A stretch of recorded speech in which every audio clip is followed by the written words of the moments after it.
Again, welcome to ITSE 2309. This is Chapter 13, Business Intelligence. Many people think that that's an oxymoron, but that's another issue. What we're going to talk about is how businesses collect information. Now, let's say this is just a standard business operation. Okay, there are two types of data collection mechanisms in business intelligence.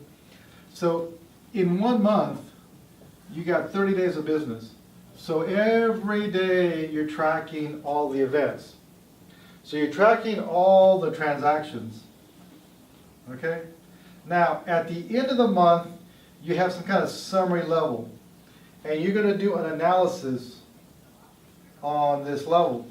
So there's two items we're looking for. There's the online transaction processing and online analytical processing. So these are the two events.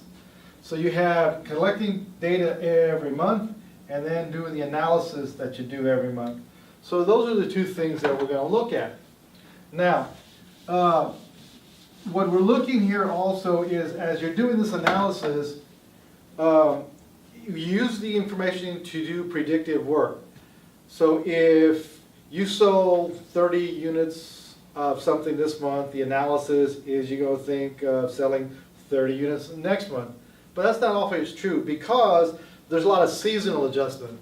I mean, you're not going to sell snow blowers in July. I guess you could, but usually you sell those October, November when you need them. So there's a lot of seasonal adjustment. So even though you have the summary analysis, there's still some intelligence that has to be placed on this information. And that's where the human element is involved. But the human element also is kind of interesting in that there are some scenarios where you don't want the human element involved, and there are some scenarios where you do want the human element involved in the analysis. For example, a hospital. You have an accident and you have two people come in.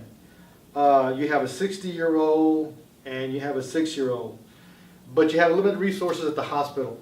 So what would you do? Which patient would you take, the 60-year-old or the 6-year-old? Well, humanity as it is would default to the 6-year-old because the 60, the 6. Now, that's the human element.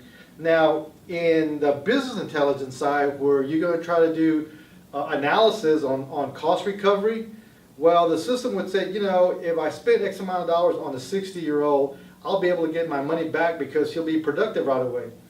On the 6-year-old, if I invest money in the 6-year-old, it may take 20 years to get the money back. So if I got to figure out where I'm going to spend my money and get it back quicker, I'm going to do the 60, not the 6. So in some scenarios, you want the human element involved. In some scenarios, you don't want the human element involved. So you got to be careful with that. The other thing is that on the analysis in the predictive world, so let's say you develop a minimum order of 50. So you consume 10 units a week, and it takes 3 weeks to get an order. So if you consume 10 units a week, and it takes 3 weeks to get an order, what is the minimum level you would expect? 30, 40, 50? So part of the analysis is to develop a process to help establish minimum levels that will help you make decisions. Now, all this is designed to make better business decisions. So you're developing a decision support structure. You want to be sure that you're ordering the right time and the right thing. So the elements that we're looking on are the decision support structure, this mechanism that helps you make good decisions. Also understand that you're collecting information in a transactional approach where you keep track of everything and then you do a summary level event. And hopefully that you develop a history. The history will help you predict.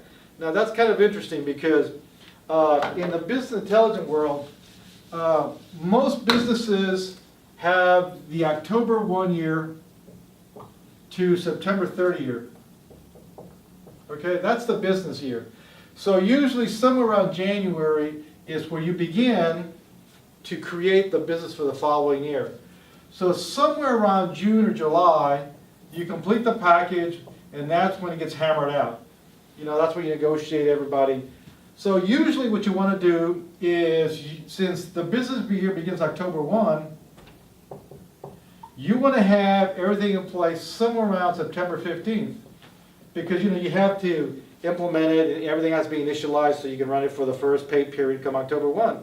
So usually somewhere around the middle of September, everything's done. So you work from January to July, 7 months, and then it takes another 2 months, so you have 9 months of work by the time you get to August and September.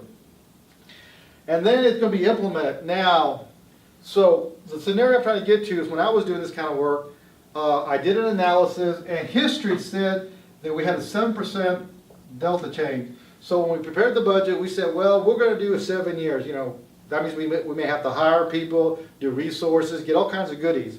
So we do this presentation, everything's happy, but then something happened on 2001, 9/11.